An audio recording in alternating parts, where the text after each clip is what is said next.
Next question क्या है देखें.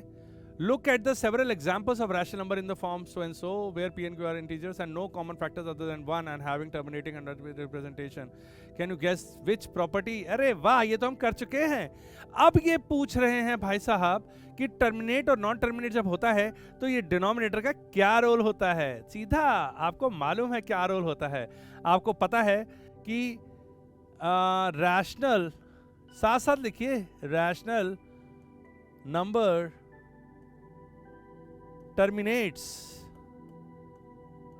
when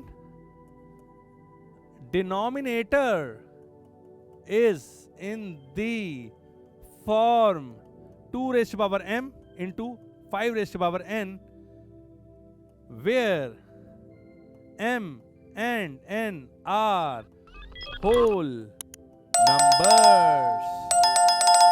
ठीक है, तो m और n होल नंबर्स होते हैं. होल नंबर का मतलब है वो जीरो भी हो सकते हैं. इसका मतलब 2 raise to power m into 5 raise to power n में m और n अगर जीरो हो सकते हैं, इसका मतलब 2 ना भी हो तो चलेगा.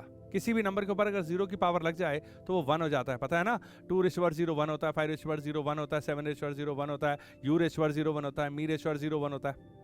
ठीक है, किसी के ऊपर जीरो की पावर लग जाए तो वो क्या हो जाता है, 1. इसका मतलब होल नंबर बोलने का मतलब है कि इन दोनों में से कोई गायब भी हो सकता है, लेकिन इन दोनों के अलावा कोई नहीं होना चाहिए. तो अगर सपोज करो एक घर 2 लोगों का है तो उनमें से कोई एक रह सकता है वहां पे, 2 रह सकता है वहां पे, दोनों रह सकते हैं, लेकिन इनके अलावा कोई हुआ तो कहेंगे चोर आ गया है. ठीक है, वो नहीं होना चाहिए. ये एक रहे, 2 रहे, दोनों रहे, कोई प्रॉब्लम नहीं है. ठीक है, तो ये है कंडीशन रैशनल नंबर के टर्मिनेट होने की. अगर ऐसा नहीं हुआ, इफ नॉट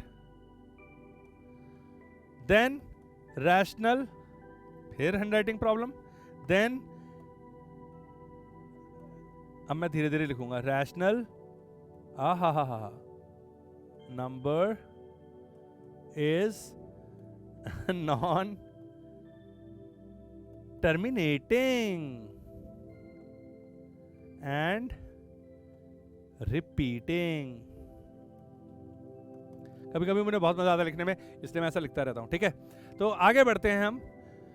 ये हम पहले भी सीख चुके थे, इसलिए बहुत जल्दी से आपको समझ में आ गया. फिर मैं बता देता हूँ कि denominator 2 raise to power m into 5 raise to power n की फॉर्म में हुआ, और अगर m और n हुए होल नंबर्स तो वो टर्मिनेट करेगा ही करेगा. इसके अलावा कुछ भी हुआ तो वो टर्मिनेट नहीं करेगा और रिपीट करेगा.